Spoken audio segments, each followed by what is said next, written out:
Hi hello welcome to CC bank. CC ഓണം നല്ലോണം പഠിച്ചോണം. CC ബാങ്കിന്റെ പുതിയൊരു വീഡിയോയിലേക്ക് സ്വാഗതം. ഞാൻ പ്രശാന്ത്. നമുക്കറിയാം നമ്മളെ CSCP എക്സാമിന് ബന്ധപ്പെട്ട് അനിശ്ചിതത്വങ്ങൾ ഇങ്ങനെ നീങ്ങുന്നുണ്ട്.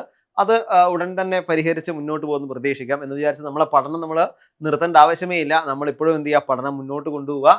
ഒരിക്കലും പഠനത്തിൽ നിന്ന് മാറി ചിന്തിക്കാൻ വേണ്ടി പാടില്ല. കാരണം ഇനി അടുത്ത മാസമൊക്കെ ഓണത്തിന്റെ ഒക്കെ തിരക്കുകൾ വരാൻ പോവുകയാണ്. അന്നേരം സ്വാഭാവികമായും നമ്മളേതായ ഒരുപാട് കാര്യങ്ങൾ നമ്മൾ എന്താവും, തിരക്കിലായി പോകും. അപ്പോൾ ചിലപ്പോൾ പഠനം 1, 2, 3, 4 ദിവസമൊക്കെ മാറ്റി വെക്കേണ്ടി വരും. അപ്പോൾ ആ ഒരു ടച്ച് വിട്ടുപോകാതെ അതിന് വേണ്ടി, അതായത് മുൻകൂട്ടി നമ്മൾ കണ്ടുകൊണ്ട് അതിന് വേണ്ടി പ്രിപ്പറേഷൻ പ്രോപ്പറായിട്ട് എന്ത് ചെയ്യുക, നമ്മൾ മുന്നോട്ട് കൊണ്ടുപോവുക. ഒരിക്കലും ഒരു ബാഡ് അടിക്കാതെ മുന്നോട്ട് പോവുക. അപ്പോൾ നമുക്ക് CSCB എക്സാമായിട്ട് ബന്ധപ്പെട്ടുകൊണ്ട് ചോദിച്ച കുറച്ച് PYQs ആണ് ഇന്ന് ഡിസ്കസ് ചെയ്യാൻ വേണ്ടി പോകുന്നത്. നമുക്ക് നോക്കാം ഓരോ PYQ. ഒന്നാമത്തത്, in ANBC A stands for. ANBCയിൽ A എന്താണെന്നാണ് ചോദിക്കുന്നത്. ഓക്കെ, എന്തായിരിക്കാം? Annual asset aggregate adjusted. ഏതായിരിക്കും വരിക ANBCയില്? നോക്കാം. യെസ്, ANBC അല്ലെ. ANBC എന്ന് പറയുമ്പോൾ അഡ്ജസ്റ്റഡ് ആണ്. അപ്പോൾ ബാങ്കിങ്ങിന്റെ ഏരിയയിലാണ് നമ്മൾ വന്നിരിക്കുന്നത് അല്ലെ. നോക്കിയേ, ANBC stands for adjusted net bank credit അല്ലെ. എന്താണ്? അഡ്ജസ്റ്റഡ് നെറ്റ് ബാങ്ക് ക്രെഡിറ്റ് ആണ് ആൻസർ വരുന്നത്. നോക്കിയേ, A for adjusted, N for net, B for bank, C for credit. അപ്പൊ എന്ത് വരും? അഡ്ജസ്റ്റഡ് നെറ്റ് ബാങ്ക് ക്രെഡിറ്റ് എന്നാണ് അവിടെ ഫുൾ ഫോം ആയിട്ട് വരാം. ഇങ്ങനെയുള്ള ഫുൾ ഫോമുകൾ, അപ്പൊ RRBന്റെ ഫുൾ ഫോമുകൾ, RBIയുടെ, അതേപോലെ തന്നെ അങ്ങനെയുള്ള ഒരുപാട് ഫുൾ ഫോമുകൾ നമുക്ക് പഠിക്കാനുണ്ട്. അതൊക്കെ എന്ത് ചെയ്യുക, പ്രോപ്പർ ആയിട്ട് പഠിക്കാൻ. നബാർഡിന്റെ ഫുൾ ഫോം അല്ലെ, ഇങ്ങനെയുള്ള ഒരുപാട് എന്ത് ചെയ്യുക, SBIയുടെ ഫുൾ ഫോം, അതൊക്കെ ഫുൾ ഫോമുകൾ പ്രോപ്പർ ആയിട്ട് നിങ്ങൾ പഠിച്ചു വെക്കണം. ശരി, അടുത്തൊരു ചോദ്യം നോക്കിയേ. The interest of recurring deposit is calculated and added to principal amount every dash. Recurring deposit അല്ലെ, RD നമ്മൾ പറയാറുണ്ട്. റിക്കറിംഗ് ഡെപ്പോസിറ്റ് അഥവാ RD, അതിന്റെ ഇൻട്രസ്റ്റ് കാൽക്കുലേറ്റ് ചെയ്ത്, അതായത് പ്രിൻസിപ്പൽ എമൗണ്ടിന്റെ കൂടെ ഇൻട്രസ്റ്റ് കാൽക്കുലേഷൻ നടത്തുന്നത് ഏത് മാസങ്ങളാണ്? നോക്കിയേ, മന്ത്ലി, എവരി മന്ത്ലി ആണോ, എവരി ക്വാർട്ടർ ആണോ, എവരി ആനുവൽ ആണോ, ഡെയിലി ആണോ? അപ്പൊ ഡെയിലി ആയിരിക്കില്ല, നമുക്കറിയാം അല്ലെ. അപ്പൊ എങ്ങനെയാ വരിക? യെസ്, അവിടെ ക്വാർട്ടർ ആണ്. നോക്കിയേ, traditionally RD interest is Indian bank is compounded quarterly. എങ്ങനെയാ? ക്വാർട്ടർലി ആണ് അവിടെ കോമ്പൗണ്ട് ചെയ്യുന്നത്. Although interest is calculated periodically, it is generally credited at maturity with quarterly compounding used for എന്താണ്, കമ്പ്യൂട്ടേഷൻ. സാധാരണഗതിയിൽ RDയുടെ എങ്ങനെയാണ്, അവിടെ ക്വാർട്ടർ ആയിട്ടാണ് നമ്മൾ എന്ത് ചെയ്യുക, അവിടെ ഇൻട്രസ്റ്റ് കാൽക്കുലേറ്റ് ചെയ്യുന്നത്. ഓക്കെ, ശരി, അടുത്തൊരു ചോദ്യം നോക്കിയേ. Current account are ideal for dash.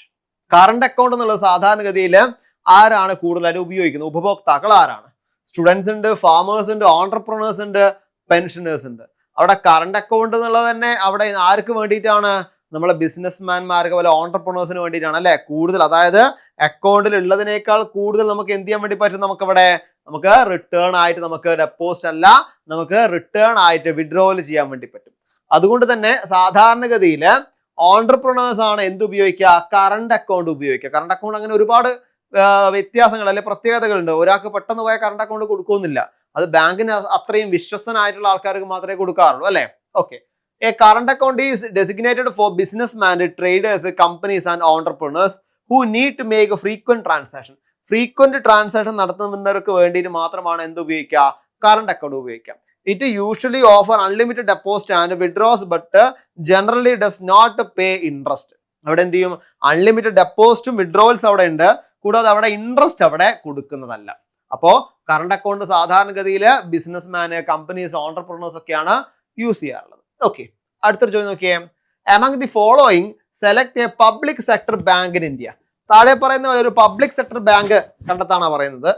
Bank of Maharashtra, Kotak Mahindra bank, axis bank, none of this. Public sector bank ഏതായിരിക്കും വരുന്നത്?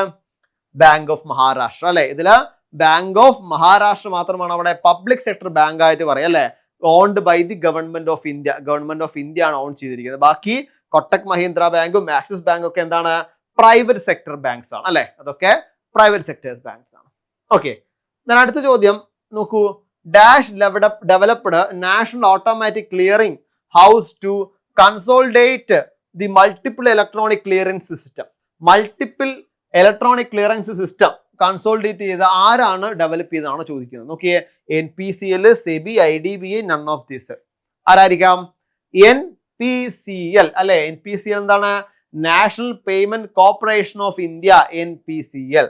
National payment corporation of India NPCL ആണ് national automated clearing house NACH to replace the consolidated the multiple electronic clearing system. അതെ, അവിടെ national automated clearing ഹൗസിനെ replace ചെയ്തുകൊണ്ട് electronic clearing service ECS കൊണ്ടുവന്ന ആരാണ്?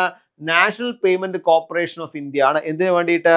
into a single national wide electronic clearing platform for bulk payment and collection. Bulk പേയ്മെന്റിനും കളക്ഷനും വേണ്ടി ഒരു single national wise platform create ആണ് ഇവിടെ ചെയ്യുന്നത്. ഓക്കെ, അപ്പോ ഇതൊക്കെയാണ് ഇന്നത്തെ ബാങ്കിങ് ഏരിയയുമായി നമുക്ക് പറയാനുള്ളത്. അപ്പൊ നമുക്കറിയാം, നമ്മളെ എക്സാമുമായി ബന്ധപ്പെട്ട അനിശ്ചിതത്വങ്ങൾ ഉണ്ടെങ്കിൽ കൂടി നമുക്ക് ആ പഠനം നമ്മൾ എന്ത് ചെയ്യണം? മുന്നോട്ട് കൊണ്ടുപോകണം. കാരണം വിട്ടുപോകരുത്. കാരണം ഒരു ലക്ഷ്യത്തേക്കുള്ള നമ്മളെ നടത്തം അല്ലെങ്കിൽ നമ്മളെ പ്രയാണം പകുതി വെച്ച് നമ്മൾ നിർത്തരുത്. കാരണം എന്താ? നമ്മൾ എത്ര ദൂരം ഓടിയോ അത്രയും ദൂരം നമ്മൾ വേസ്റ്റ് ആയി പോയില്ല അല്ലെ? ചിലപ്പോൾ അത്ര ദൂരം കൂടെ ഓടിയാൽ നമുക്ക് ലക്ഷ്യത്തിൽ എത്താൻ വേണ്ടി പറ്റും. അപ്പൊ അതുകൊണ്ട് തന്നെ എന്ത് ചെയ്യണം? പ്രോപ്പർ ആയിട്ട് നമ്മൾ ലക്ഷ്യത്തിൽ എത്തും വരെ നമ്മൾ നോക്കണം. പലരും നമ്മളെ പിന്തിരിപ്പിക്കാനുണ്ടാവും പല കാര്യങ്ങളും പറഞ്ഞിട്ട് അല്ലെ? അതും നമ്മൾ കേൾക്കണ്ട. നമ്മളെ ലക്ഷ്യം പരിപൂർണമാണെങ്കിൽ, നമ്മളെ വിശ്വാസം നമ്മൾക്ക് ഉണ്ടെങ്കിൽ, നമുക്ക് മറ്റ് ഒരു വിധത്തിലുള്ള പ്രശ്നങ്ങളും ഇല്ലെങ്കിൽ നമുക്ക് എന്ത് ചെയ്യും? നമുക്ക് ആ ലക്ഷ്യത്തിലേക്ക് പെട്ടെന്ന് എത്താൻ സാധിക്കും. നിങ്ങളെ സഹായിക്കാൻ വേണ്ടിയിട്ട് നമ്മളെ CC ബാങ്കില് നമ്മളെ 3 month ബാച്ചും അതേപോലെ തന്നെ 6 month ബാച്ചും നമ്മൾ സ്റ്റാർട്ട് ചെയ്യുന്നുണ്ട്. അപ്പോൾ നമുക്കറിയാം, നമ്മളെ മെന്റർഷിപ്പ് സപ്പോർട്ട്, നമ്മുടെ മെന്റർഷിപ്പ് സപ്പോർട്ടാണ് കൂടുതലായിട്ടും ആൾക്കാർക്ക് എഫക്റ്റീവ് ആയത്. മെന്റർഷിപ്പ് സപ്പോർട്ടും അതേപോലെ ലൈവ് ക്ലാസ്സുകളും PDF നോട്ടുകളും എക്സാമുകളൊക്കെ ആയിട്ട് ഒരുപാട് ഫീച്ചേഴ്സോട് കൂടിയാണ് നമ്മളെ പുതിയ ബാച്ച് ഉള്ളത്. അപ്പോൾ ഈ ബാച്ചുമായി ബന്ധപ്പെട്ട കാര്യങ്ങൾ അറിയാനും ബാച്ചിൽ ജോയിൻ ചെയ്യാൻ നമ്മളെ ബോർഡ് നമ്പർ ആയ 89 21 44 05 80 എന്നീ നമ്പറിൽ കോൺടാക്ട് ചെയ്യുക.